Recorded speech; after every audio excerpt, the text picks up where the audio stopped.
Hello guys, good evening sa inyo lahat. Coach Carl here. Another day, another night, another afternoon kung saan man po kayo naroroon. Magandang araw sa inyo lahat. So, gabi na dito sa Pilipinas and sa ibang bansa na nanonood ng video na to. Para gabi man yan, hapon o umaga sa inyo. Always po, take care of yourself. No? So, another day, another week. So, pagpasensyahan nyo na at yan lang ako nakapag-market review and overview ng live for the past few days. Medyo na busy lang tayo at meron tayong mga kailangan asikasuhin. Ano na kaya? Kamusta na kaya ang market? So, madalas lang ako nag-update sa phone. Then, yung last entry ko pa is July 4. Hindi na ako nakapagdagdag palit. Tingnan natin to. Kamusta kayong lahat? Para ngayon lang ako, ngayon lang ako hindi na late na mag-live. Ayan.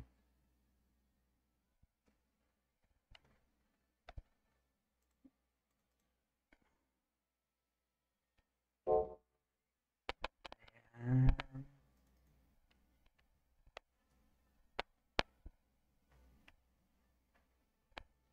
Dito ako nag-close. Tumangat na ulit. So, may mga entry tayo dyan. AUDCHF. Another day. So, view. Pwede pala itong i-ano, no? Full screen. Para mas kita. Sa bagay, pag Incoming mail. ano ako. Ayan. Alright. Another day. Another day. For us.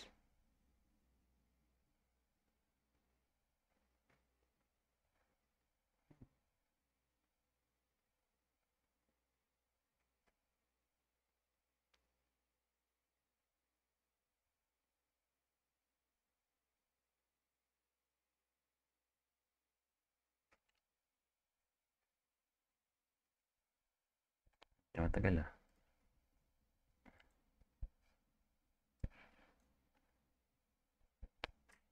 Aking entries ngayon. Okay, nag-close na ako ng ibang entries ko. Yung previous. Pero mayroon pa rin tayong current open trades. So, mag-check tayo. Mag-update tayo ngayon. At the same time, CAD CHF. CAD CHF, nag-close din ako dito sa part na to. Pero still, ano pa rin siya.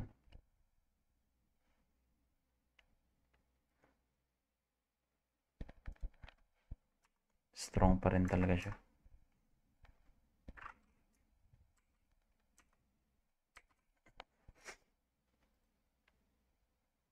Kala. Matagal. Yan, mag-comment nga kayo dyan para sa ating mga participants sa ating Zoom o sa ating live. Sa ating mga participants sa ating Zoom o sa ating live. Ayan, para makita ko kayo. Comment kayo guys, no? Meron pala dito. Comment.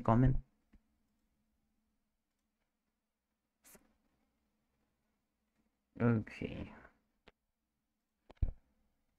Tingnan ako. Ating mga viewers dyan, kumusta kayo? Can you please type 5 if ready na kayo? Are you ready? Type 5.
Wait lang natin. Naglo-loading pa ang aking tools.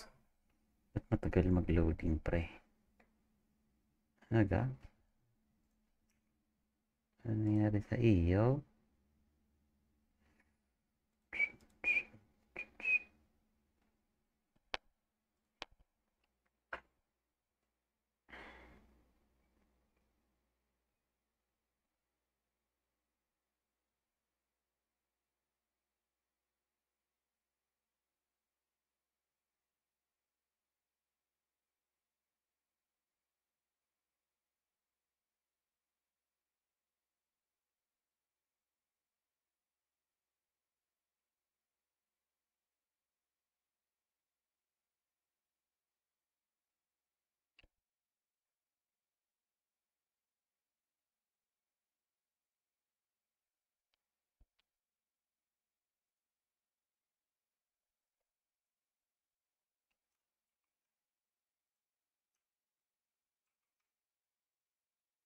Matagal. Nangyari doon.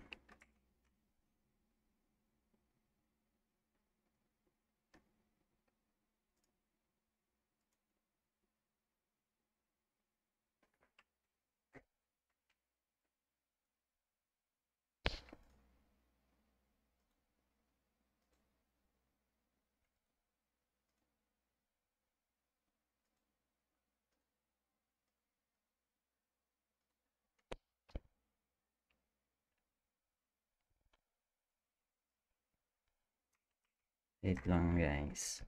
Ba't ayaw kumana ng ating...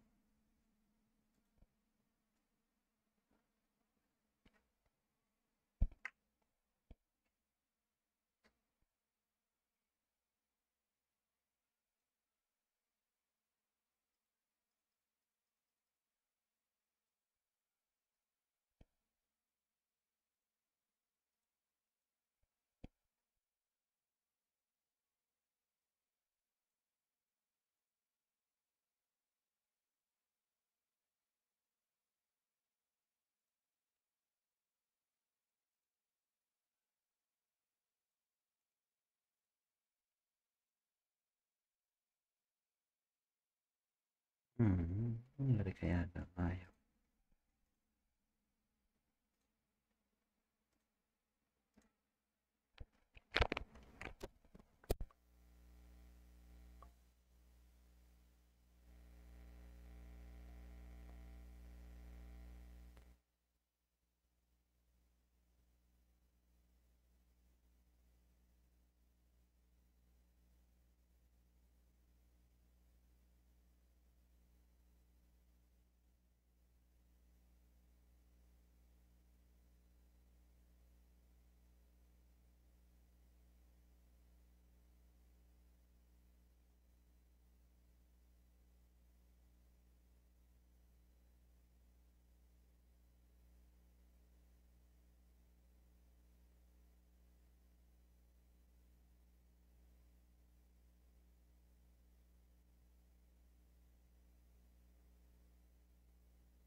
nakamute ako.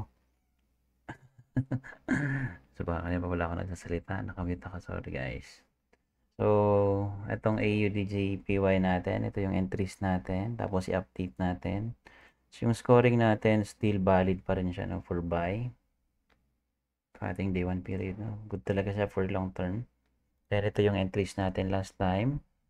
O, ito yon sa part na to, tapos ito na yung current. So, ito yan, part na yan. Tapos, ito na siya. Na-trigger siya dito. Tapos, muntik nang mag-stop loss dito sa part na to. Pero, meron pa tayo ditong isang buy limit. Itong area na to. Hindi naman siya na-trigger. Pero, di ko pa rin naalis. Still.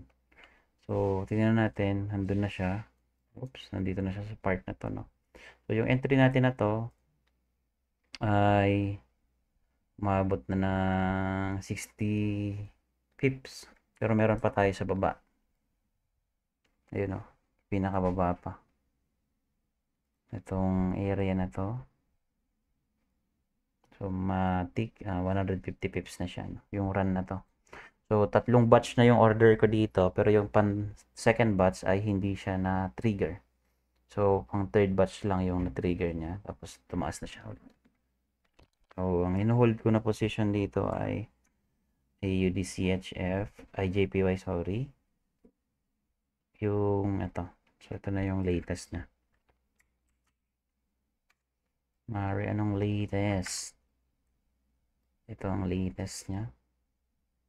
So, July. Excuse me. So, sa part na to, meron pa tayong July 10, 2024. Tapos, around 9:15 p.m.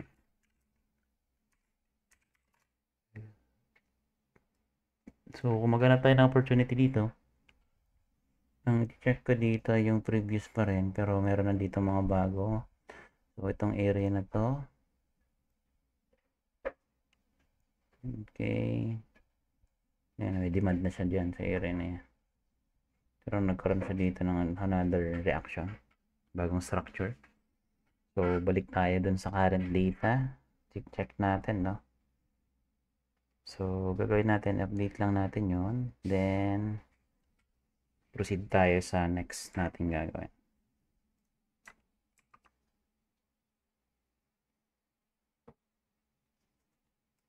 Sama ko na ito ng buo, kasama yung buy. So, i-update ko lang natin to. Excuse me. Okay. So, sa part na to, insert ko lang muna yan dyan. Para sa updates. So, potential, pwede pa ako dito mag GP 1.5. So, itong area na yan. So, right. So, magbabago muna tayo ng scorecard reading. So, panibago ulit. Market overview na tayo. So, tapos na yung ating market review. Market overview naman. No? So, ang titignan natin na yung pasok sa scoreboard natin. Pag CAD, no? Maganda din yung CAD. Although yung AUDCHF, meron na naman siya. Goods na naman to. Check natin tong CAD. I guess CAD JPY, no? Pero check natin CAD JPY, tapos CAD CHF, AUD CHF, tapos AUD JPY. So, yan yung i-check natin tonight. Tunayin natin yung CAD. Ito, CAD CHF. Alright.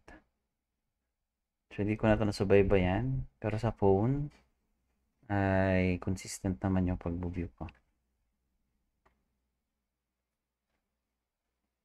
Tingnan natin. Alright, dito sa part na to, papalitan ko na to muna. Okay, punta ako dito sa ating. So, unahin ko yung CAD. Canada. Alright. CAD JPY. CAD JPY. So, parehas na pasok. So, unahin natin yung CAD JPY, no?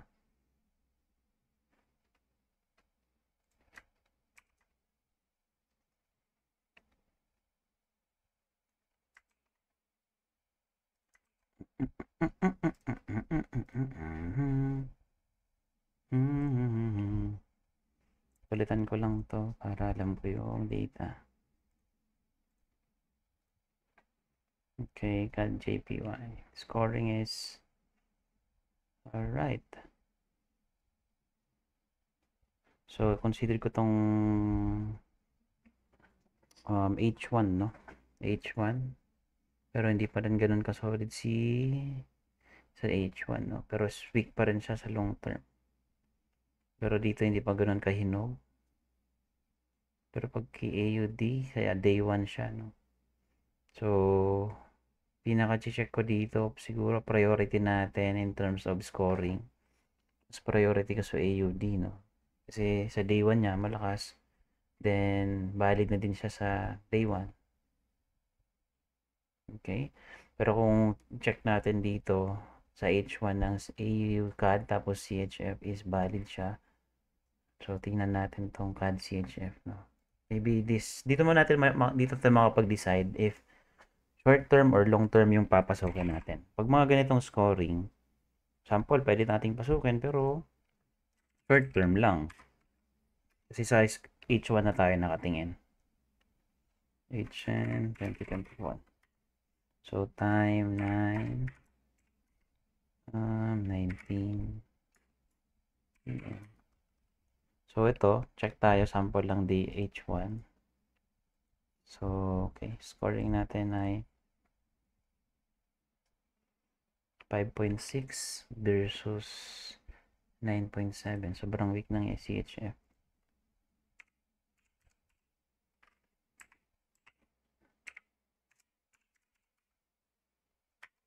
It's negative.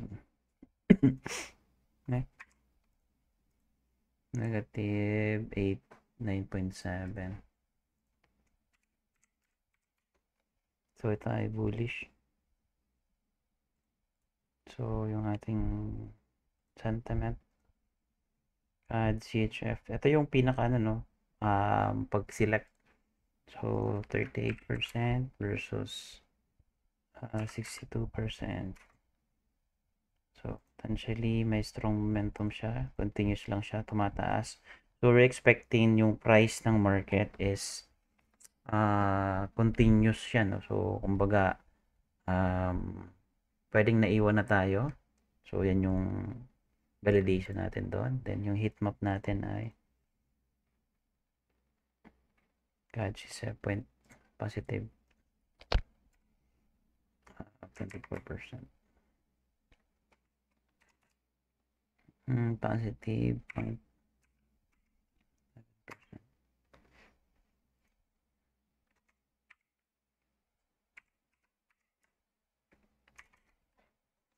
Okay, check natin sa Roro. Kung valid. Okay, God. Okay, nasa raise on siya ng day 1. Okay, yun nga. Dito natin ma-identify talaga na hindi siya good to long term, no? Pero pag tignan natin yung short term period niya, maganda. So, nasa raise on siya sa H1 period. So, sa ating catalyst, tingnan natin. Forex Factory, mas magandang tignan. Alright, Canada. Ito, Canada. So, today, wala. Tomorrow, this week. Tama ba? Wala. Okay.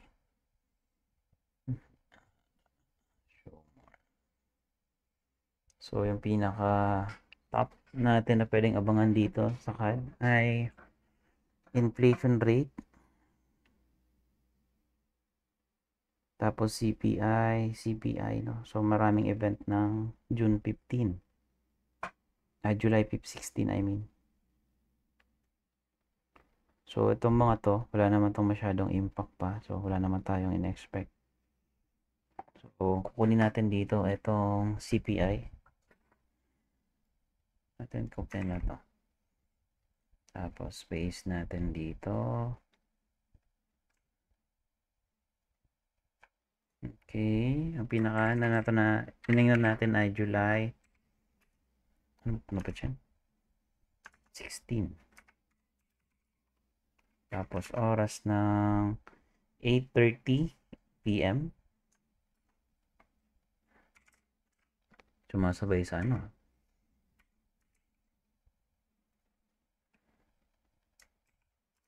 Ba't ganun? At yung inflation lang, yung titignan natin. Tapos itong CPI. So, lahat ng yan. Pero yung pinaka-main talaga dito. Itong part na to. May technique din pala dito no guys, no, para ma-redirect kayo dito. Pag kinapin nyo yan, tapos pinag-paste nyo dito.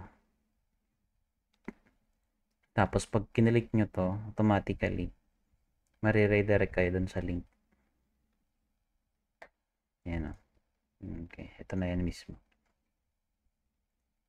Pag kinapin nyo yan, itong part, ito lang. May link kasi yan eh. Pag nilagay nyo dito. So, gawin natin. So, itong lahat ng to from 10, 15, siguro yung pinaka i-watch out ko itong 16 no. Itong lahat ng to, mga data na to. Tapos sa mga may retail sales ma'am. So, filterize ko na lang to short no. Yung may mid and high impact. So, yan na lang i-copy ko. So, 15. Then, para meron pa akong data ng mga yon. Insert ko siya as comment. Then, ayan, update ko na lang ito. Every time and then. So, yung data ng CPI or interest rate nila, ay inflation rate nila ay from 1.8.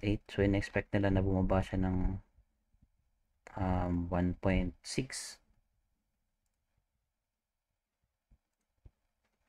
1.8% to 1.6%. So, wala pa namang actual. Tapos ito yung image. Pinin natin yung image. Meron tayong references. Ayan. Okay. Then insert. Ayan. So, wala pa tayo dyan. So, pagdating naman sa CHF, tayo sa my FX book, then CHF. Ayan. Wala din. FX book sentiment this week. See more. Trade balance lang. Next week. See more. Wala masyado. Then yung low. Okay. Producer. And import prices. Wala naman ito masyadong impact.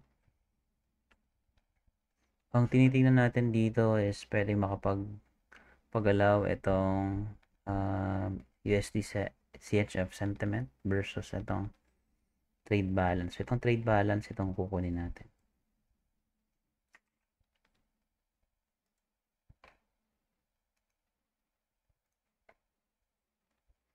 July 18. July 18, 2024. Okay, alas 2 p.m.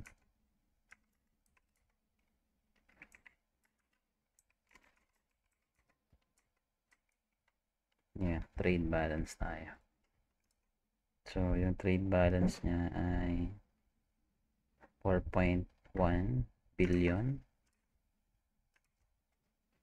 4.1 billion CHF to 2.5 billion CHF. Then, ito i-copy ko na lang din itong mga to para meron pa rin akong reference. Dadagdag ko lang yung link. Then, picturean lang natin ito.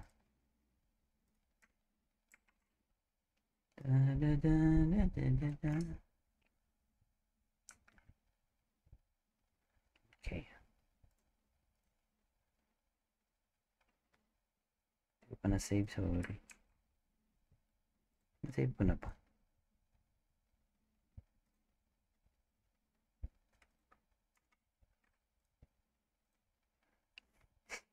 Okay.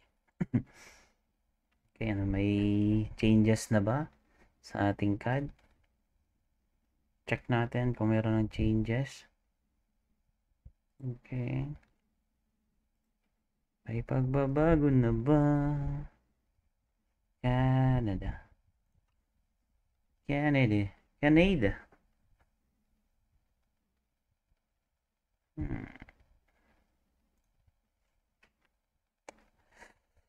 Okay, seems like same pa rin naman. Ang next release nila ay sa 24. Ito, meron silang interest rate release. So, wala na silang plan mag-release ng interest rate or magbaba.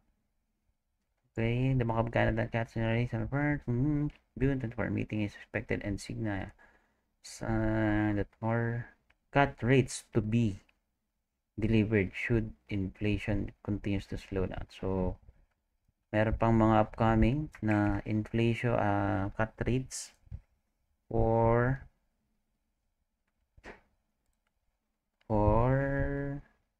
Canada. Ibig sabihin nito, dovish yan, no? So, yun yung inaano ko, guys, no? Dito natin ma-identify if yung potential ng isang scoring or nakita natin ng mga numbers in terms of scoring. Doon natin makita if good shot for long term or short term. Makakakuha tayo or makakapik tayo ng mga opportunity na ganun. Pero, hindi tayo mag-expect na makakapag-hold tayo ng position at magtataas yung dividend or interest ng ating investment sa currency na binili natin. So, for now, ang pinaka analysis ko in terms of interest rates kay CAD is dovish. No? So, sa possible, makapasok ka ngayong this week, tapos, anong petsa na sa 24? Okay, so meron tayo ditong calendar. So, ito pala guys, magagamit nyo din to. Okay, punta lang kayo dito sa dashboard. Then, punta kayo sa ating okay. Saan ko nalagay yun? Trading plan, calendar. So, ayan. So, dito sa part na to, ito yung pwede nyong gamitin. Pwede nyo tong gamitin. Hindi ko pala to na-open for, ano to, no? Sorry, hindi ko na open for insert ng comment, pero ayan. Lalagay natin dyan.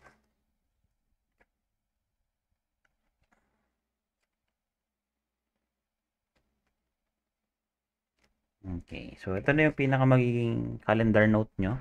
For example, sa June. So, nakita na natin yung interest rate release ng ano ay July 24 yung next. Sorry. So, lalagay nyo na siya dito sa calendar natin. So, July 24, that is Tuesday. So, anong oras? So, makita naman natin yan sa economic calendar in terms of Canada.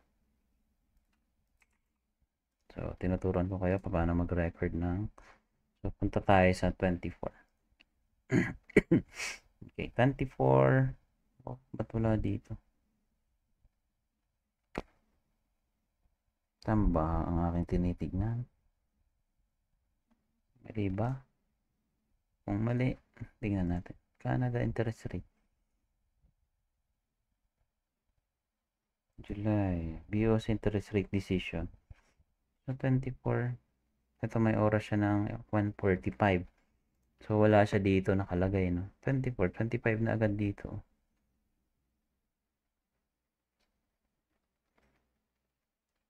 So, tingnan natin sa Forex Factory kung meron data doon.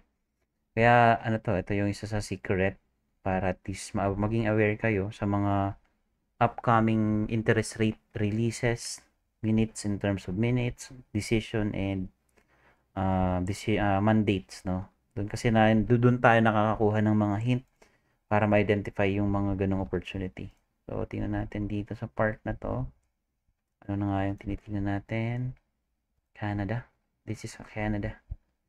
Then, sa part na to, so, dovish siya. Then, tumitingin pa sila ng another rate cuts this year. So, meron pa tayong mga in-expect na rate cut. So, punta tayo ng my FX book. Forex Factory, I mean. Forex Factory. Tingnan natin kung mayroon dito. Canada. 24. 24. Okay, dito. Meron dito. Ayun, may monetary policy sa Canada ng 9:45, no? Magkaiba yung time dito. Ito 1:45. Iba ata yung time zone ko dito. Okay. Magkaiba ata. Pero dito sa release ng 9:45, no? Gabi.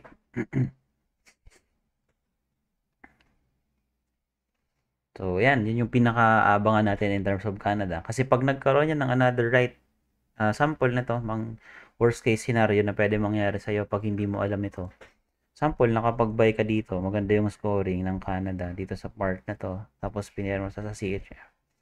Then, through time, hindi mo in-expect na bigla pa lang magkakaroon ng ganong decision sa upcoming weeks or days, which is scheduled sa July 24. You're expecting na mag-grow yung investment mo, pero hindi ka aware, no? Kaya nangyari, instead you win, so na-hit yung stop loss mo. So, ang pinaka-the best decision making dun sa pinaka magiging trades natin if nakapasok kayo dito sa CAD CHF is pwede nyo siyang i-trade intraday, short term lang. Huwag nyo nang paabutin sa release ng interest rate. Kasi pwedeng makuha nyo yung pullback ng day 1 bago siya continuously bumaba yung price niya. Okay, so yan yung mga yun yung mga much deeper explanation for intermarket analysis. And I hope magets nyo siya. So, magtataka ako ba't walang 24 dito sa Canada? Ang kulit, no? So, meron talagang mga differences between calendar ng MyFX book tapos Forex Factory. So, halos lahat naman, even mga brokers ay nagpo-provide din sila ng mga signals ng tawag nito na ang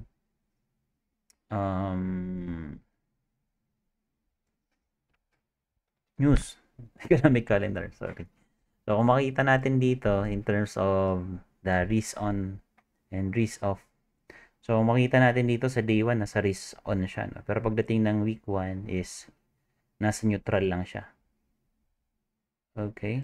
So, ito yung isa sa pinaka sobrang halaga na maintindihan nyo in terms of looking or finding opportunity in the market. Kaya kung magtataka kayo, maganda naman yung scoring coach nung pumasok ako pero bakit na stop loss pa rin ako. So, hindi lahat ng opportunity is supported by just scoring. So yung pinaka sobrang mahalaga dyan ay naunawa natin yung market cycle and kung ano na yung current market situation sa currency or economy na tinitrade natin. So, para maging updated kayo, you need to read, no? You need to read from time to time to enable your knowledge para mas ma-establish nyo yung decision making nyo in the future, no? Hindi siya perket meron ka ng data na nag-gather for now, tapos yun na yung paninindigan mo. So, kung yung mga data na nag-gather mo for the past few months is kaya pang i-support ng current market situation sa ngayon, then you can hold the position. Pero pag hindi na, so that's the time we cannot hold the position and then pull out na yung ating investment.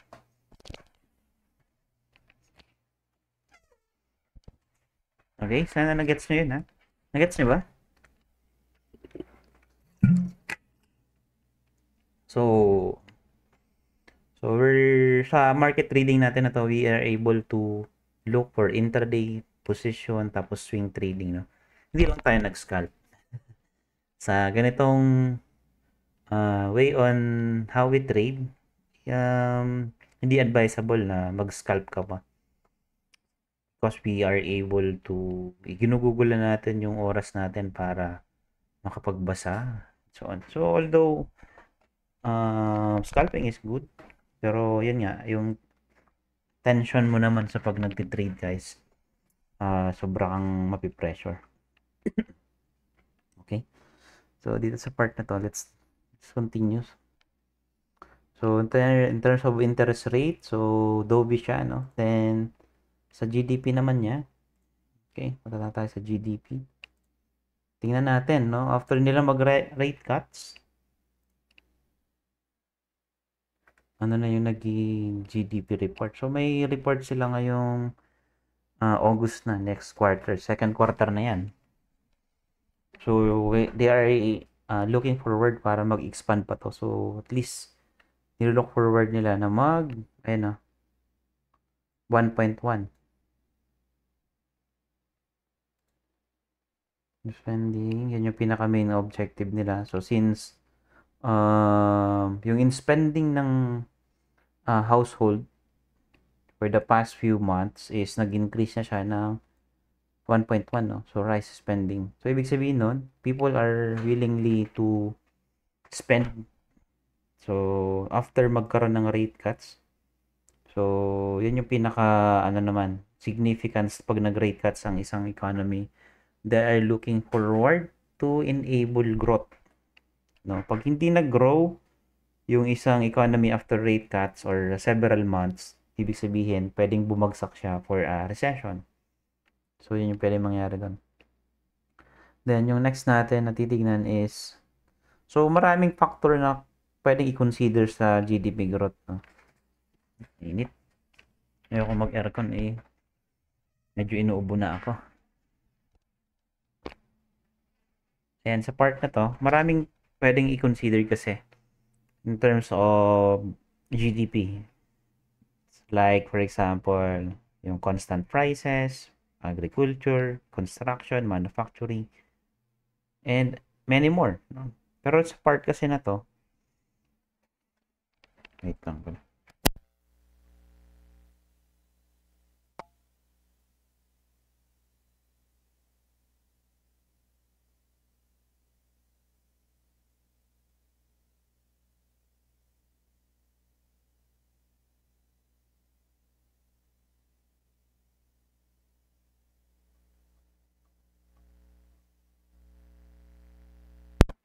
Ayan, no? So, maraming factors na pwedeng consider and context in terms of GDP growth and many indicator. Pero, ang pinaka tinitignan natin is yung GDP growth rate, no? So, yan kasi yung pinaka importance kung nag-grow ba siya. Pero dito kasi sa mga to, kung babasahin niyo to isa-isa, it will take time. Pero sulit din naman pag nare-realize natin anong sector yung gumaganda or ano yung sector yung bumababa. Okay, yan yung different sectors, no? Ano ba yan? Hindi ko nakuha yung data. So, ito yung data natin. So, hindi nyo naman kailangan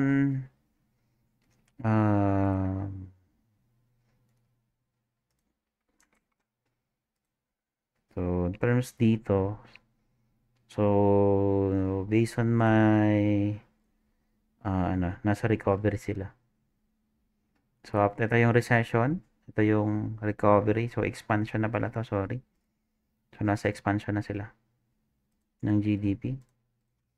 Then, we're looking for the inflation. So, ito yung reason bakit nagkaroon ng nag-cut rate si CAD. So, inflation rate. So, ito naman yun yung mga factors na kinukonsider natin in terms of relationship with inflation. Nandyan si CPI, nandyan si PPI, PMI, etc. etc. So, related to all the index. So, dito sa part na to, ito yung reason kung bakit sila nag-cut rates, no? Kasi ang main target nila or objective nila ay ma-hit nila yung less than 3%, no? Less than 3% na inflation for the last mandate nila. Pero, yun, na overheat na yun nila. So, nung Tapos, nitong June 25, ay still 2.9 pa rin sila. So, pinaka main objective nila pa dito ay mapababa pa, no? Ibig sabihin na to, yung pinaka inflation nila is nasa expand. After magkaroon ng rate cuts, dapat in-expect nila since nagkaroon ng 1.1 yung GDP ng economy. So, expecting na lolobo na naman yung inflation kasi gumagastos na naman yung mga tao. So, dito sa part na to is nasa expansion siya. So, ganoon na naman, no? Pag tumataas na naman yung inflation, that is another opportunity to increase. Kaya nagiging expansion siya. So, ito kasi pwede na itong mag-convert yung interest rate nila to hawkish na. Kasi pag tumataas na yung inflation and other indicators, so magsishift na yung dovish to hawkish. So, yan yung magiging domino effect sa kanya. So, in terms naman to unemployment, so tingnan natin. No? Still, no, tumaas pa rin last month. Okay, yung release nila nung nung June, pero yung data na yung reference nun is June. So, 6.4 yung actual, pero yung pinaka-target talaga nila ay 6.3, no? Goal nila mapababa man lang ng okay. So, in-expect na talaga pala na mag-increase yung kanilang unemployment rate. So, meaning to say, yung employment nila is bumaba, no? Bumaba yung employment. So, dito sa part na to is nagko-contract ang employment nila.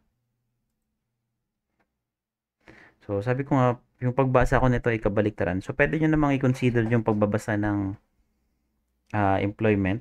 Pero pa ito kasing unemployment rate change, ito na yung parang pinaka-summary or index nung kabuuan ng mismong employment from different sectors, no? Pag ito kasing unemployment rate ay bumaba o tumaas, meaning to say,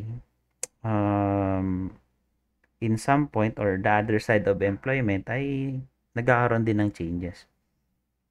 So, dito sa part na to is nasa contraction yung kanilang employment. Pababa. Insert lang. So, overall, titingnan ko dito is still, sabihin ko dito, nasa neutral pa rin siya. Hindi siya ganun ka-bullish, hindi naman siya ganun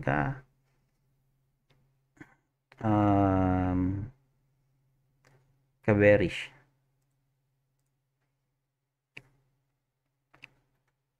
Ayan, compare natin.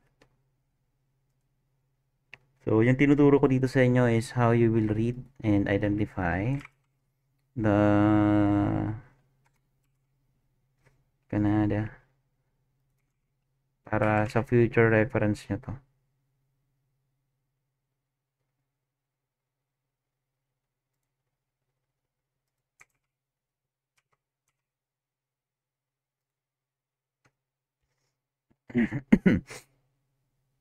Okay, GDP is yan. Sabi ko nga is nag-grow na siya, no? Kung tingnan nyo natin yung growth ng ano, di ba? So, nagkaroon siya dito ng ito, growth. Nagkaroon ng contraction. Then, nagkaroon na siya ng recession dito sa area na to. So, currently, nagkaroon na dito siya ng expansion. Then, nag-contract siya dito. So, nasa period na naman siya ng recovery. So, pwede nag-expand na yung kanilang GDP. Pero in terms naman of kanilang interest rate, kanya. Okay, to fight the inflation, kung titignan natin yung inflation, sobrang taas na. Way back 2022, ito yung days nung COVID. So, para malabanan nila yon ay tinataasan nila ng tinataasan yung interest rate, no? Paisa-isa, then, doon na yun, nag-bar down na yung inflation. So, up until ngayon, no? So, inflation rate nila. So, ngayon, since naramdaman nila na bumababa na yung inflation, so they decided to lower the interest rate to stimulate growth. No? So, yun yung pinaka gusto nila mangyari sa ngayon. So, yung employment nila, unemployment nila ay tumataas. Pataas siya ngayon. Alright? Okay. Kunin lang natin ito mga pre. So, sa reference natin ulit, tayo magsasawa na ito ay pinapakita ko sa inyo para i-practice nyo ng i-practice. Gawin nyo mismo sa sarili ninyo. Constant practice. Nobody's perfect, but constant practice makes perfect. Tama ba? Constant practice daw. Okay, in terms of interest rate naman ng CHF. Let's go.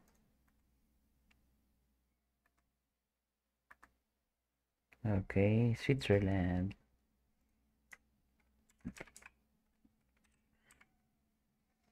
So, binabasa natin to because ayaw natin mapag-iwanan. So, as much as possible, maging ano tayo.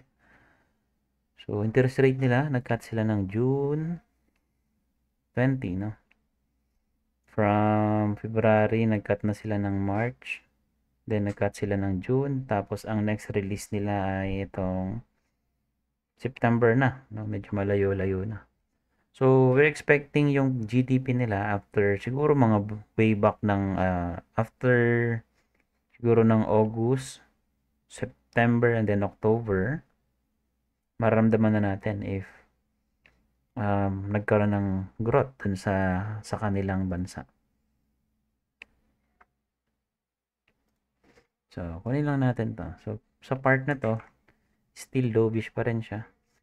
So, kaya ito pinapakita ko sa inyo kasi akala natin pag nakita tayo ng scoring sa market, ano na, okay na lahat. Mag-rely na lang tayo doon. So, that's not a good idea, no? Mas better na alam natin ano yung behind, and then ano yung future. So, kaya nagte-trade tayo and nag-i-invest tayo. We're not just trading, we're investing, no? So, sa part na to, let's see. Alright, nasa dovish pa rin sila, no? So, okay, growth. Boom. So, ito na siya. Nagkaroon na nga ng grow. Ito, go, glow, and grow. Go.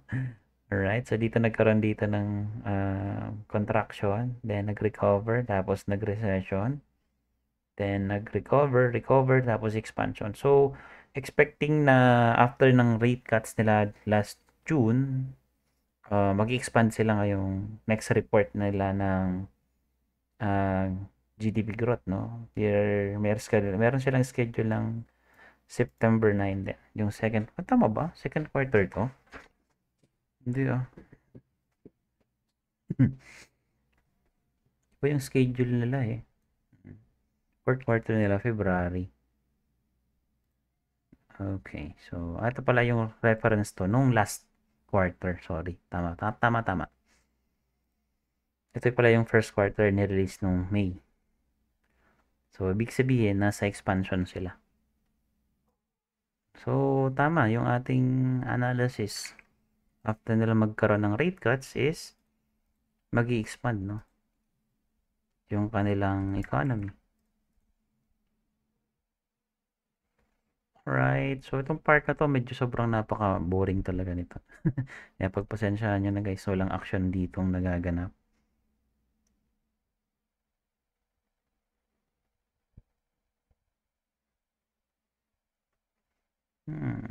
Walang action.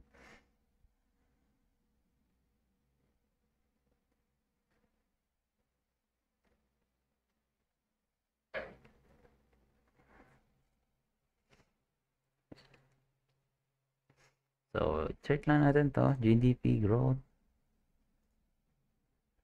Tapos, pasok na natin. Next tayo and then inflation.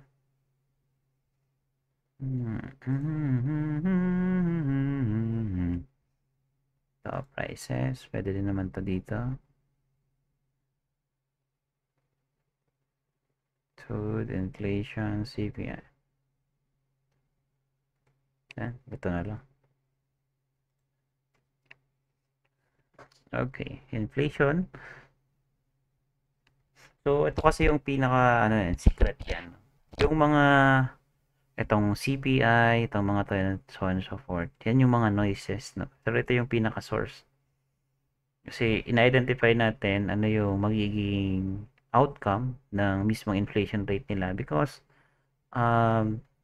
nilo-look forward natin na maging stable yung interest rate nila or ano yung magiging decision nila in the upcoming minutes or pinag-uusapan nila. So, for this time, yung inflation rate nila is continuously going down, no? Ang pinaka-goal nila is tick lower ng 1.1. Okay? So, pinaka-objective nila, no? Ma-hit nila yung mas mababa pa sa current. So, which is okay, 1.1, no?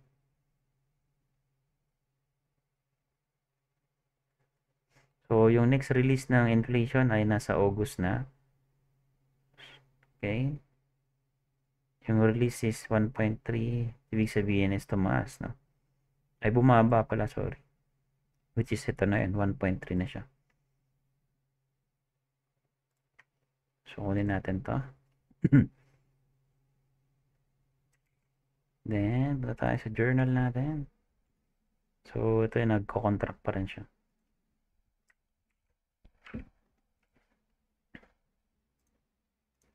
Okay. From employment.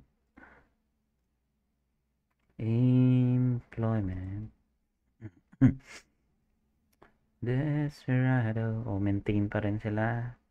Tapos, yung next release nila ay August 6 na, next month na. So, ibig sabihin nito, kung nasa contraction period pa rin to. I mean, nasa recovery na siya. Bumababa na siya yung ating ano. Nami-maintain na nila. Recovery siya. So, dito sa part na to, still I'm bearish.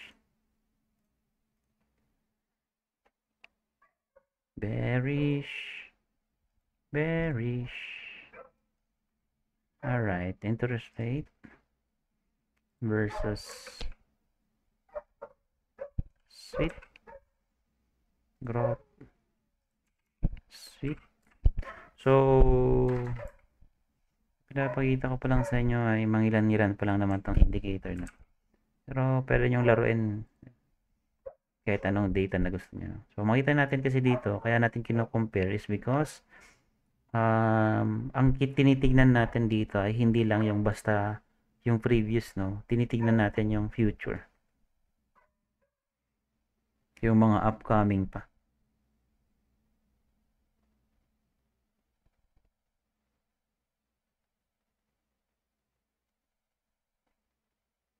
Okay.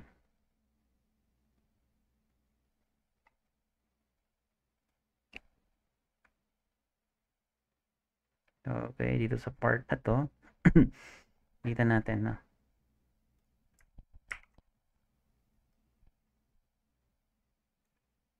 Nag-enjoy ba kayo dyan? Okay pa ba kayo dyan? Are you bored? Joke lang. Okay, normal lang yan. Huwag kayong maiinip. Ang pinaka binibuild at establish kasi natin dito is yung confidence and comfortability niya, no? So, in terms of technical, so tingnan na natin. Okay, SCAD CHF. So, meron ako dito mga trades. Ayan, nakita nyo dito. Na-stop loss ako dito sa part na to. Pero minimal lang yan. So, alam ko na sa part na to na magkaroon na siya ng potential reversal during that period. Kaya, pinulout ko na lahat ng investment ko dito. Okay, pero pagdating dito sa part na to, kita nyo doon. So, meron na siyang growth. No? Ayan, sa part na yan. Nakakita na tayo dito ng okay, may demand na siya dito. Then, may imbalance. Maliit lang. Then, currently, may breakout structure na siya. Meron na siyang isa. Dalawa. Tatlo, no? So, kung sasabay tayo dito, hanapin lang natin yung potential retracement niya. Meron na siya ditong resistance, no? So, kung mag-Fibo level tayo dito sa part na to, medyo alanganin pa ako dyan, no? Medyo mababaw pa yan. So, pero kung nag-entry ka dyan, so, pwede kang nakasabay na ikaw dito. Meron ka ng entry dyan na buy. Isa. So, currently, meron na yung growth ng 18 pips, no? That is good. 18 pips na. Then, sa part na to, okay, sa part na yan, makikita natin is, kung titignan natin dito sa part na to, ay may potential entries na tayo. Pero kailangan natin maghintay pa. July 10, 2024. Then, oras tayo ng 9:58 PM. Ayan. CH.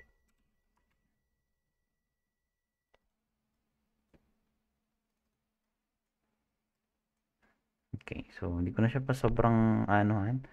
Okay na yan. Control N, tapos screenshot ka dito. So, hintayin ko lang na magkaroon pa siya ng resistance, no? Bago ko siya pasukin.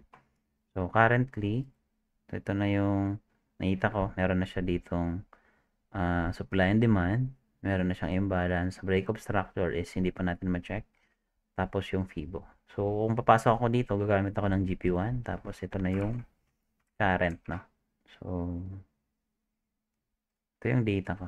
I-update ko na lang siya from time to time. So, insert ko lang yan dyan. Then, okay. So, hintay tayo. So, patiently waiting lang. Ganun lang yun. Mag-aantay lang tayo ng right timing. Then, discounted price para makasabay dun sa area na yun. So, at least ngayon, ano tayo? Kumbaga, masasabi natin na komportable tayo kung ano yung pwede mangyari dyan sa part na yan. Okay?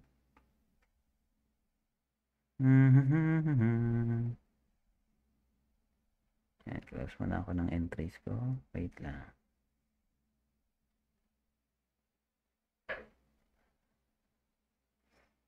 Ano tayo? Alright. So, meron din kasamang ibang tinitrade. And then, yan. So, dito sa part na to, continuous pa rin siya. No? So, maghihintay tayo ng second resistance. Ito kasi yung first. So, hanap tayo ng another resistance sa taas. Then, hintayin natin magkaroon ng pullback. Then, if magkukontinue siya, pero kung hindi man, so potentially, good for ano lang to, no? Pag ganung investment, nakita natin na ganun, short term lang siya. So, kukuha lang tayo that's at least siguro 50 pips to 100. I mean, sorry. 50 pips to siguro hanggang ganun na yun, no? Max na siguro yun pag ganun. Kasi pwedeng mangyari kasi, after ng release ng rate cut sa 24, so kung ilang pips yun, no? Sample, pasok tayo dito. Ilang pips lang to. Sample, nakapasok tayo dito, mid. So, 50 pips. So, hanggang dito. Yung target natin.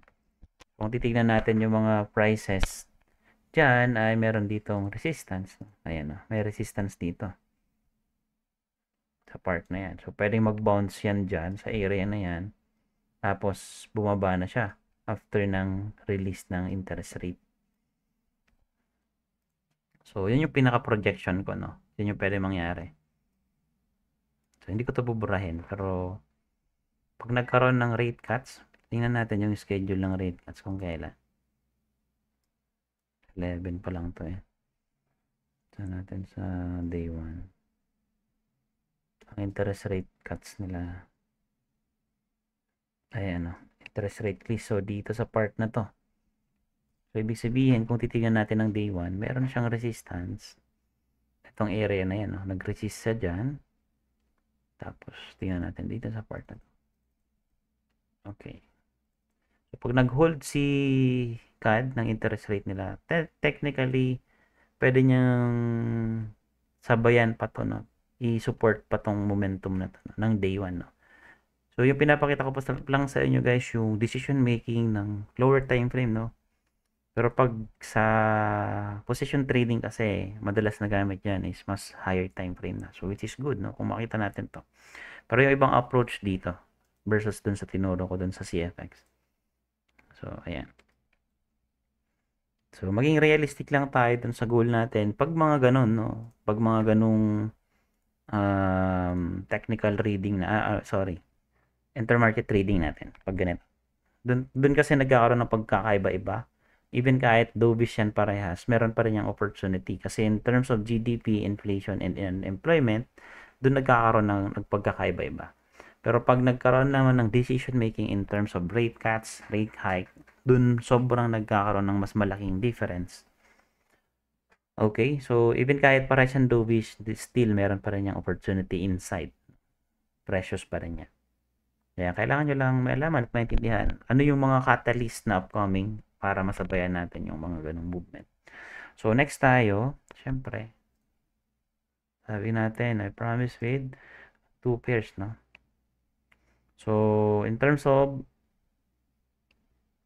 okay, AUD naman, and then CHF. AUD JPY kasi nakita na naman natin to. So, AUD CHF tayo. AUD CHF. So, okay, update tayo ng AUD. Screenshot. Sorry. So, pag magre-record kayo guys, no, piliin nyo lang dito yung AUD para kung ano lang yung mga kailangan natin dyan na lang, no, in terms of AUD, yan yung lalabas. Okay.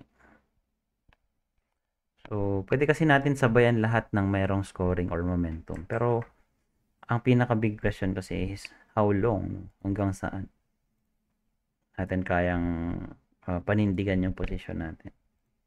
Kaya tayo nagkakaroon ng ganitong reading because alam natin sa sarili natin that hanggang kailan tayo mag-hold. July 10, 10. Okay, 9. 10:05 na. So, ang pinakatitignan natin dito ay alright. So, ang value ko dito yung day 1, no? Good to long term to. Since next ano pa, September pa yung next release na ano, positive 9. Positive 9. Day 1 tayo. Okay, positive 9. Tapos, negative.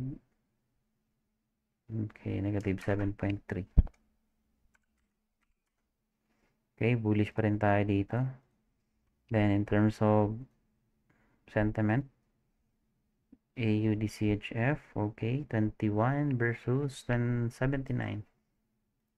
21.79.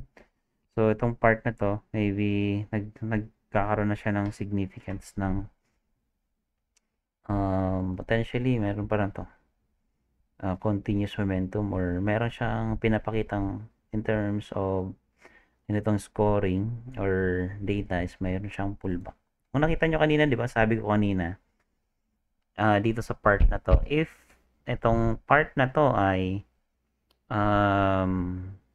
tawag nito, ay ganito yung data, magkukontinuous momentum na siya, pwedeng naiwan na tayo. Which is, ganun yung nangyari.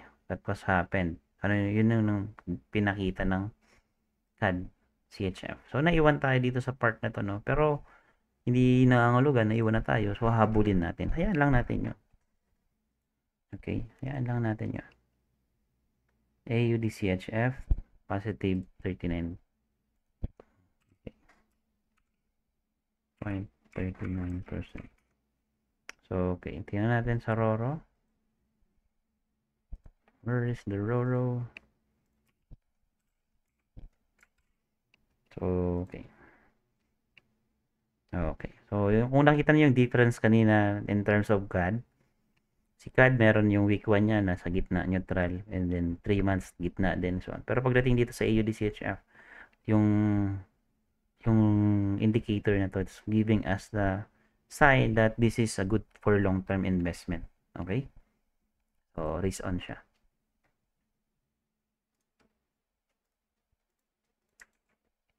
Save ko lang muna, baka mabura pa.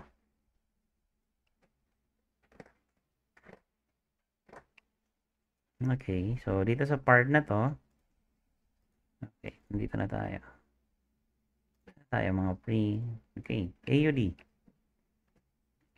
Okay, AUD. In terms of AUD, tingnan natin yung catalyst ng AUD.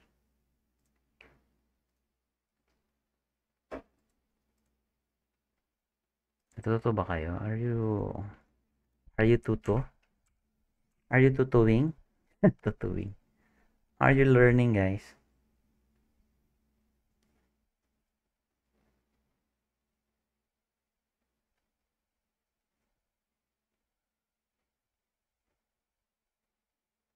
Okay.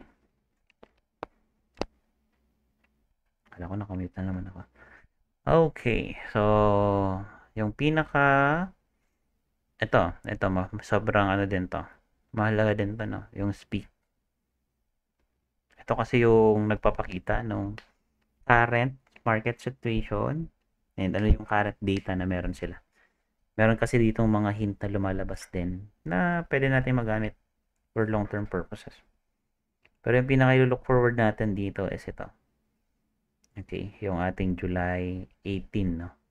Although meron tayo ditong pwedeng tignan at pakinggan, pero yung pinaka magmamatter talaga dito, itong employment change and unemployment. So, tignan na lang natin itong unemployment. Okay, ito yung kukunin natin na data. Anong date yon? July 18, 9:30 a.m. July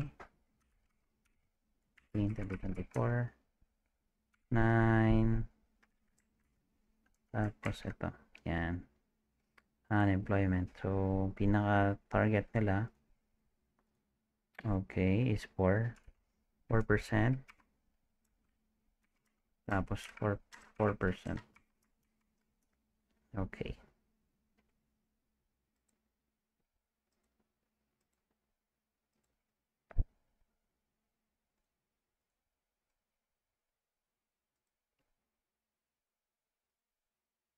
So, kapay ko na lang to lahat para meron din akong reference, no? Tapos, insert ko lang yun doon.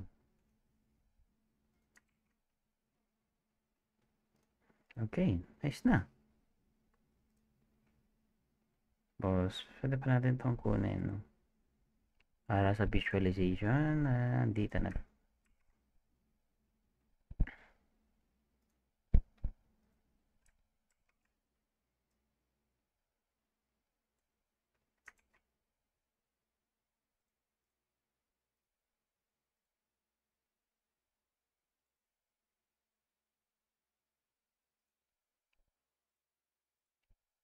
Okay. Alright, yan ang data natin. CHF, pwede natin tong i-copy na lang. Kung ano yung data dyan. Yung data dyan. Okay na yan. Yan na yun. In terms of reading naman, okay. So, ito, pwede na natin tong kopyahin. Ayan, o. Yun na din yun, eh. Pero pag AUD, update tayo. So, in terms of intermarket, AUD, let's proceed.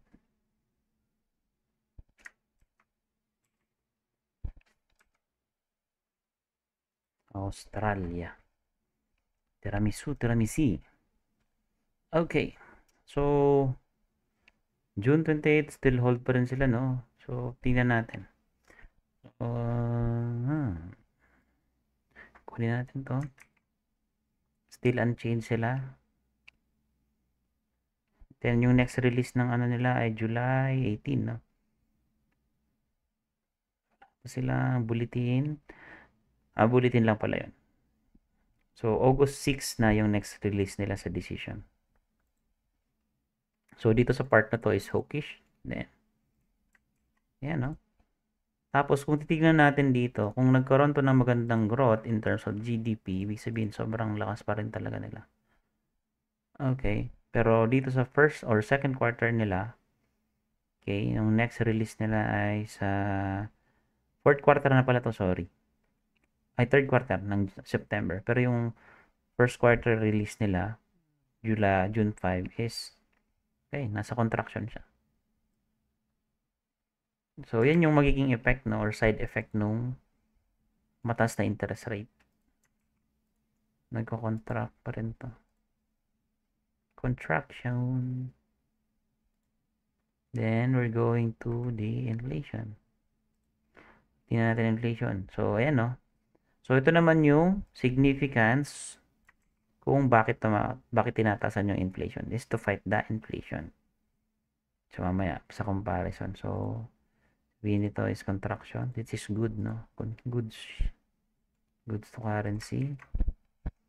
Pero pag bumaba pa ng bumaba ito, so magiging side effect naman ito ay magiging bad to currency, no? Although maganda yung strong yung currency in terms of hawkishness, but affected dito yung GDP kasi mahihirapan sila na mag-expand, no? Then tumataas din yung magiging unemployment dito. Kasi pag walang masyadong gumagastos, ibig sabihin, bumababa din yung demand. Bumaba yung demand, sobrang taas ng supply, mababa yung mga presyo. Kaya yung inflation, bumababa. So, tingnan natin yung unemployment kung tumaas. So, mataas, no? 4%. Mataas yan. Okay lang natin to. Then, yung unemployment nila is nasa contraction pa rin. Okay, pero dito in terms of my reading is bullish pa rin because of this, no? Mapapansin nyo, even kahit isa lang to tapos yung other indicators na makakapag ano ng currency nila is mas strong pa rin yung hawkish. Okay? Alright, compare natin.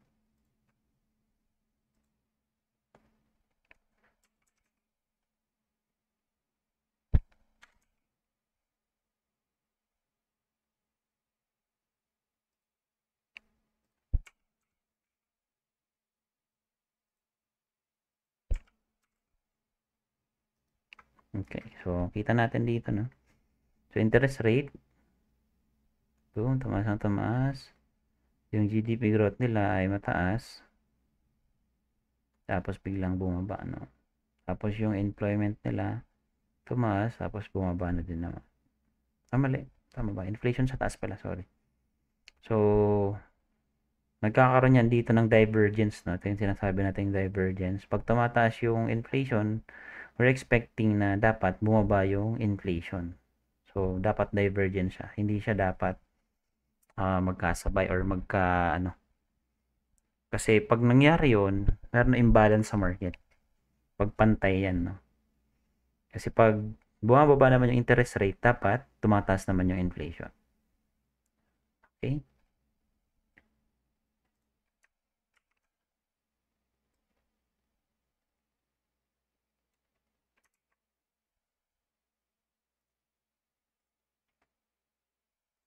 Ano lang, kadali. Pag nasanay na kayo, mabilis na lang to eh. Practice lang ng practice.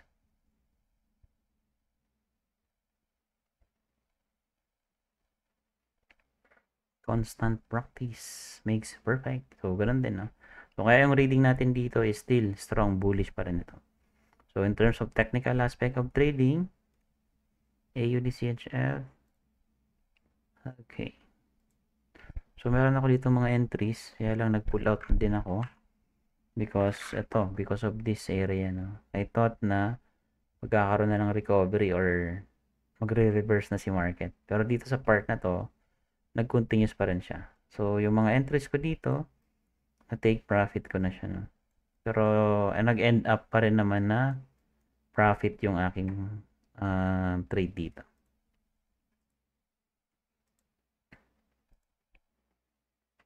Okay. Ito yung mga failed. Pero okay lang yun, no? Ang risk-reward ratio kasi natin in terms of trading of this strategy is minimal lang yung loss, pero malaki yung potential profit natin. Yun yung advantage natin dyan. Okay, no? So, dito sa part na to, since hindi na ako naka-market view nung last time, ayan ko na lang siya. Pero dito sa part na to, meron naman tayo nakikita Okay, ito, no? Meron na siya ditong demand. Ito. So, ulitin ko na lang siguro to.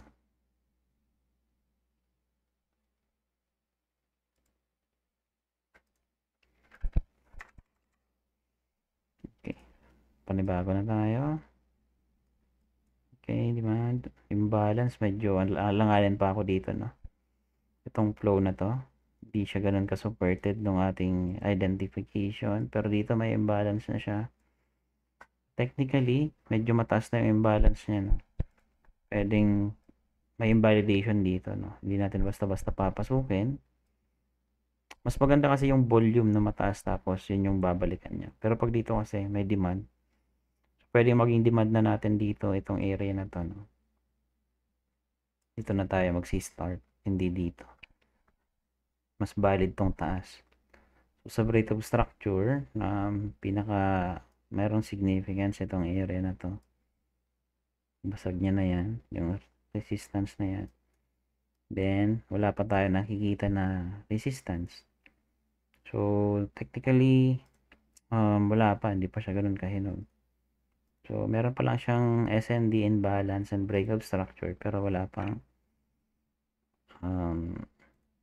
so yan, waiting game ulit to. Markahan lang natin to. AUD HF. Tapos date July 10 2024, oras ng 10:20 PM.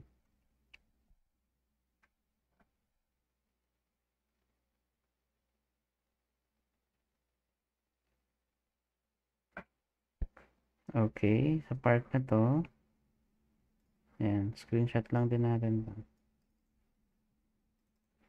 So, para sa record pa rin natin.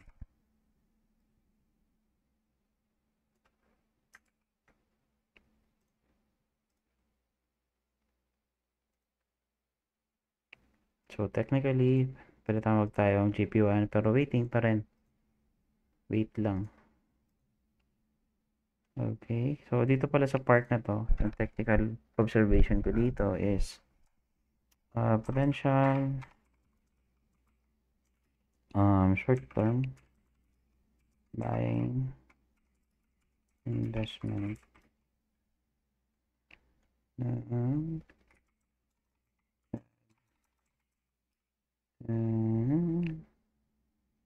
bullish for the next at least on July 24, 2024, and CHF still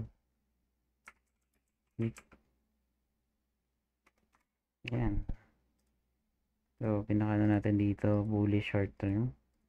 So, wala pa tayong buy dyan. Then, save nyo. Huwag kayong kalimutan mag-save, no? Para di kayo nag-ulit-ulit.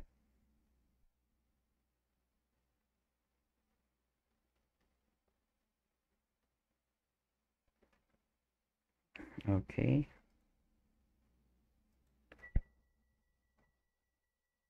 Yun na yun. So, tingnan natin yung current position natin. So, ano?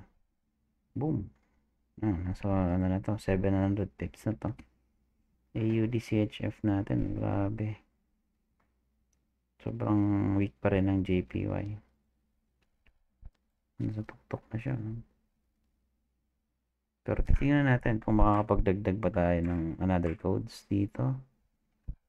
Ang pinakatitignan ko na dito ay ito pa rin. Area na to. Then, meron na siya dito ang BOS. Number 1. Then, pinaka-imbalance niya para sa akin. Ang area na to, no? Ito pa rin, no? Ito yung pwede nyo pang balikan or area na to. So, meron na siyang resistance dito. Level 1. Level 2. So, i-consider ko pa rin yung resistance ay pwede akong maglagay dito sa part na to. Then, pwede akong maglagay dito sa part na yan. Okay. So, technically, pwede akong mag-entry dito sa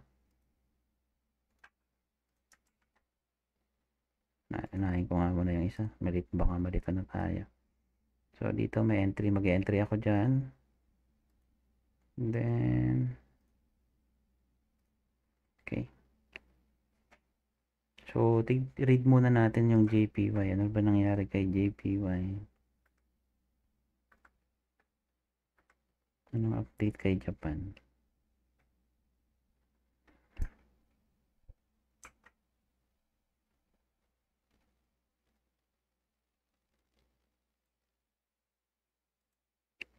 Japan.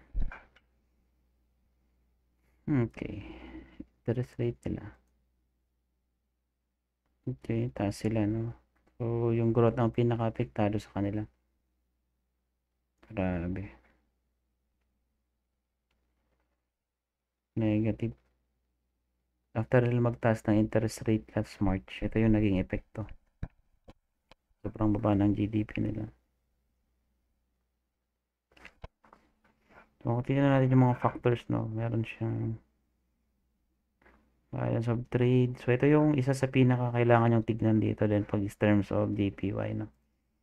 Yung balance of trade, no? So, meron ako ditong other lesson with regards to this topic. Pero ito in terms of GDP, JPY, ito yung isa sa pinaka-tinitignan ko.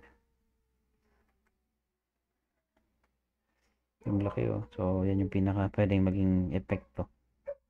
So, kung titignan natin yung other currency like America, United States, yung balance of trade nila baba lang. Pero pag Japan 1,000, no? Grabe. Tingnan natin sa Australia.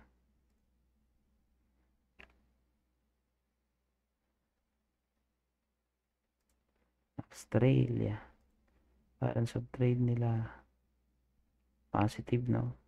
Tingnan nyo, makita nyo? Ano? Positive dito. Lakas din. Yung lowest nila, ito yung current. Ito yung lowest. Reviews, ito yung current. Kaya malakas ang AUD because of that. And then weak naman si JPY with regards to that indicator. So, yan. Meron na naman kayong nalaman. Nalamang mga sikreto na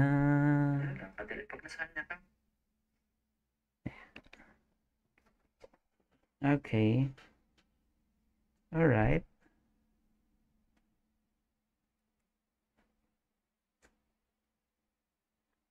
Coach, may tanong dito. Sa AUD JPY, okay lang po yung maliit lang yung imbalance niya. Actually, in terms of rules natin, hindi natin siya kinukonsider na ganun, no? Mas maganda pa rin talaga yung mas malaki. Mas malaki yung imbalance niya. Yan yung pinaka magandang factor. Pero pag dito kasi, pag ganito yung way of run ng kanyang price, ibig sabihin, na-correct na yan, no? Corrected na. Itong price na yan.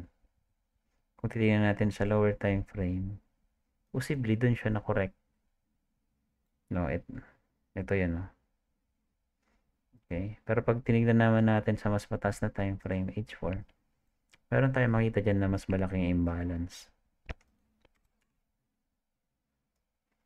Okay, no? Tignan nyo to. Nandito yung imbalance niya. Mas malaki. Yan. Kita nyo? So, may tendency pa rin na itong area na to, pwede nyo pa rin talagang ibalikan or i-consider na makorek. I-correct yan. Doon na naglalaro yung ano, no, yung mga data natin in terms of time frame, no? Kasi iba-iba yung data of reading. So, yung pinaka best practice para sa mga nagsisimula pa lang sa CFX program, H1 talaga, yung pinaka best practice.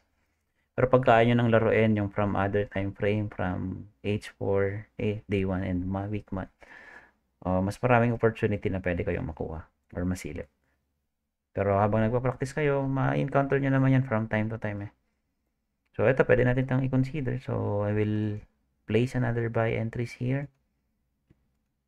So, buy limit tayo dyan. Isa, dalawa, tatlo. Yung stop loss ko, itong area na to. So, hindi nagmamatter sa akin yung mga previous trades ko, no? Kung hinayaan ko lang yan dyan. As much as possible, kung nakita ko yung opportunity pa sa pairs na yan, so, meron naman tayong mga valid or mga bago or what I mean is yung mga codes na meron tayo available to trade. So, we will maximize that move. Kaya sobrang importante yung intermarket, no? So, yun yung pinaka nagmamatter sa lahat. Because if you know the market possibly move, how the market will move in the future, so definitely you can decide whether where you want to trade and place your order. And hanggang kailan mo siya i-hold.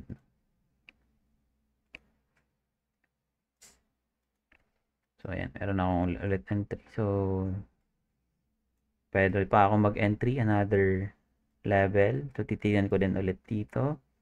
Yung next level pa na tinitignan natin ay yung next level.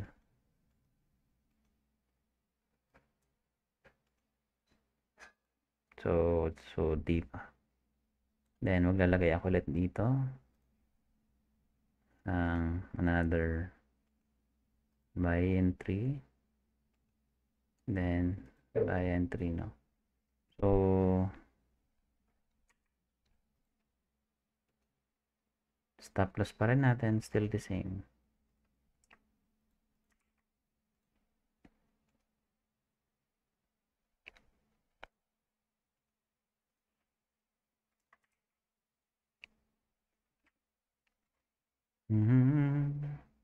Kaya magtataka kayo, no? So, kung meron na kayong nakita sa akin ng mga galaw or trades na tinitignan pa natin from time to time na hindi nyo pa na-encounter na na-explain ko, then you can ask and you can continuously asking no, kung ano yung mga opportunity na meron pa tayo available in the market, no? So currently we're holding still a position from June 26 pa ito. Ito lang yung isa sa madaya sa ano, no, ang madaya sa broker in terms of swap, no. Pag nagbigay kasi sila ng negative swap, malaki yung charges nila.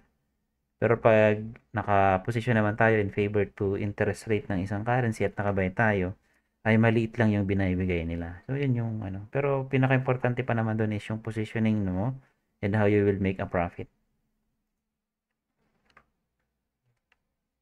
So, in terms of code, papasok tayo dito ng GP 5.1. Meron tayo dito.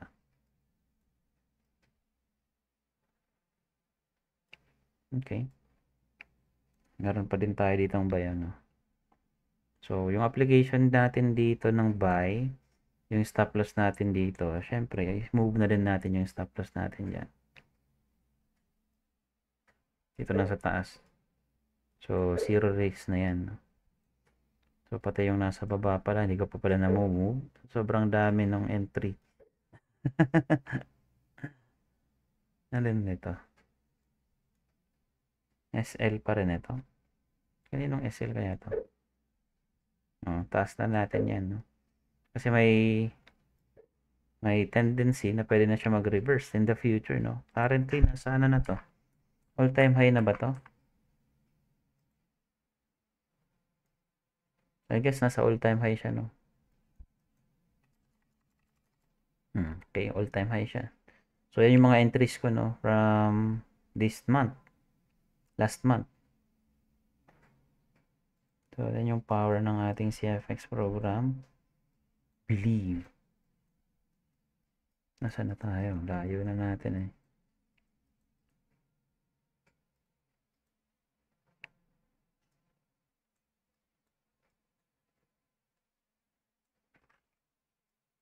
Okay. So, i-add ko na naman to.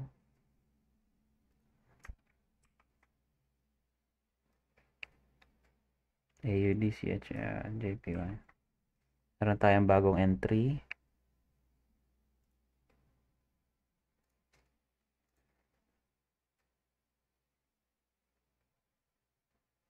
Okay, ito na yan.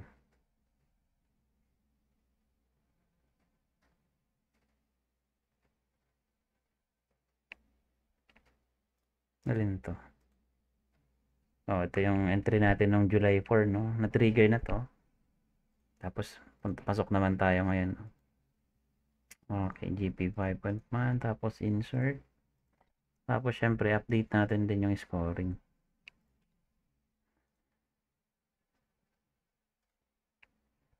AUD positive 9.3. So, at least ngayon, makakatulog ka ng mahimbing. Alam mo sa sarili mo na wala ka ng risk. Safe na yung account mo. At the same time, may potential position ka na hinuhold for couple of months. Couple of months. So, insert ko lang dito yung comment is AUD. Okay. July 10, 2024. Anong oras na? 10:34 p.m. Then, AUD is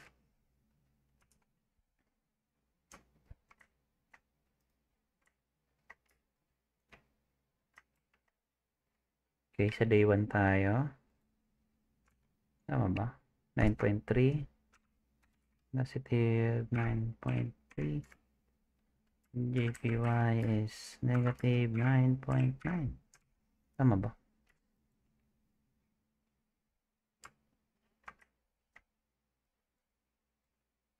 Hmm, 9.9. Tapos ang day 1. Tapos bullish. Okay. So, close some and hold some, no? Then save.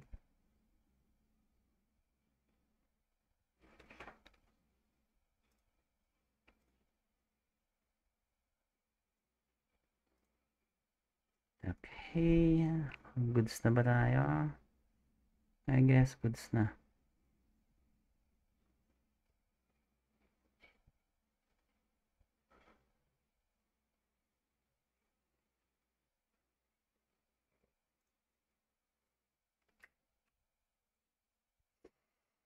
Tapos meron pa akong isang technique, no, na I guess di ko pa natuturo to kahit kanino. Kailangan mo lang i-read yung isang pair, tapos pwede mo siyang i-duplicate ng times 2, times 3, times 4 sa different currency pairs. Isang reading lang yun, pero pwede mong i-duplicate siya to different currency pairs. Okay? Gusto nyo ba yun? Gusto nyo yun? Gusto nyo matutunan yung ganun? Isang reading lang. Tapos, pwede nyo i-duplicate from makikita nyo agad na yung currency pair na to is same na pwedeng possible entries sa other currency pairs. Mabilis lang yun eh.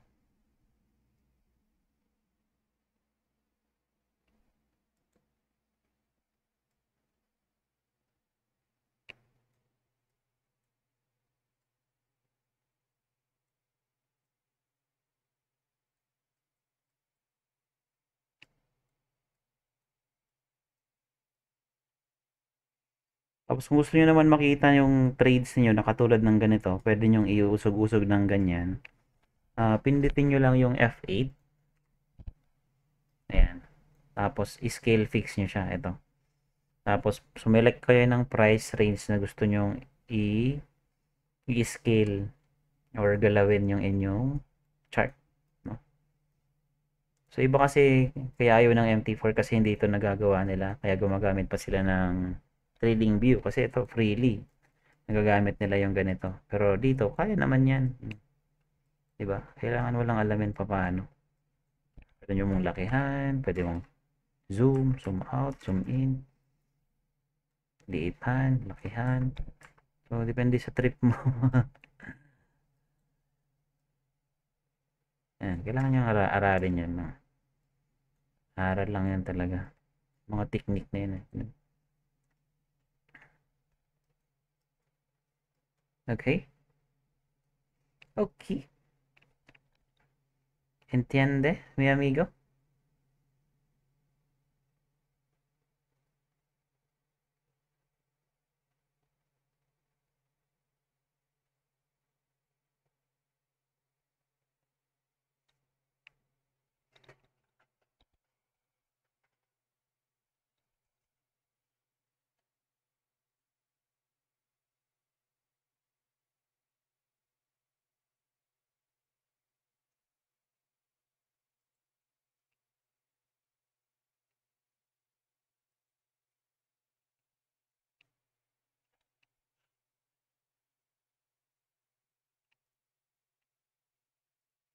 Yan, may tanong ba kayo?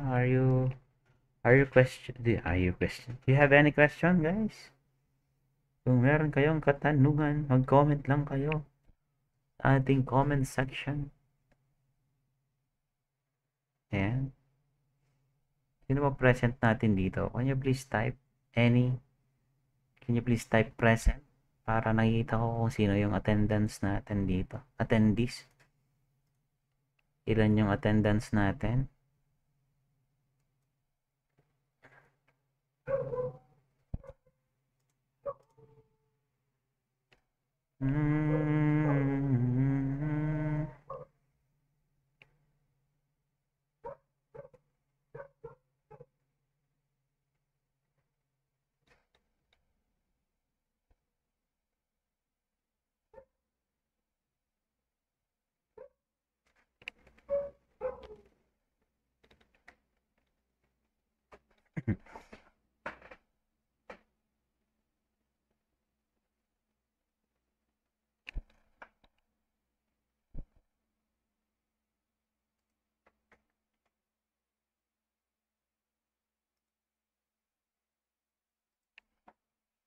Ayun.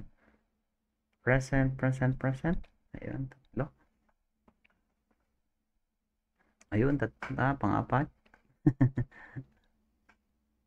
Natututo ba? Do you guys learning? Are you guys learning? Natuto ba kayo ngayong gabing ito?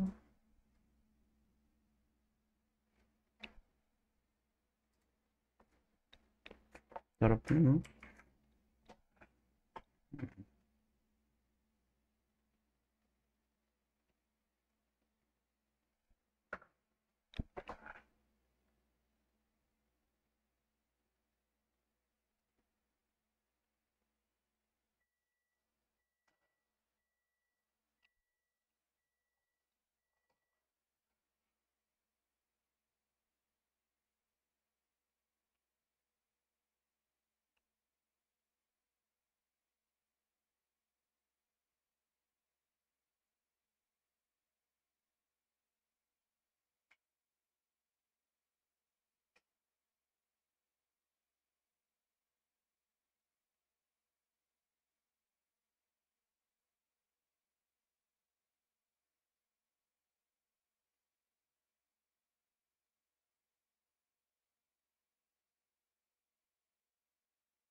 Nandito. Ayan. Siguro naman alam niyo na kung paano and gawin. Siguro yun sa ating mga enrolled sa ating program ay nagagawa niyo na din ito, no?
Guys, wala din naman tayong tanong for today's video.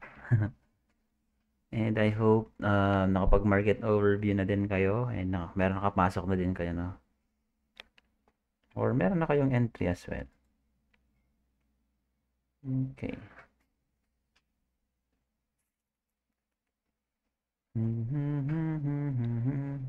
Ito natin dito. Sobrang taas pala na.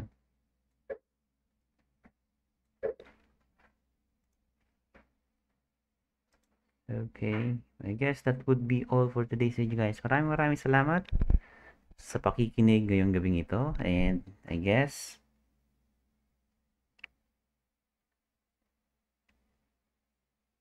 ngayong gabing ito. And yan. Maraming salamat, guys. And see you. Kung kakayanin ko makapag live stream bukas, so bukas ulit. And kung hindi naman, siguro sa mga susunod na araw. And magche-check ako ng mga assignments na pinasa ninyo para at least makita ko kung ano na yung naging progress ng inyong mga trading na. So, wag kayong papayag na hindi kayo nakapag-market overview ng at least sa isang araw or sa isang linggo, no? Para at least meron kayong market updates. Hindi mo man ma-check lahat, pero yung pinaka the most important pairs na tinitrade nyo muna sa current market situation, yun yung i-focus nyo. Saka nyo naintindihan yung other currency or pairs na pwede nyo i-consider in the future. That would be all, guys. Maraming salamat and see you next time.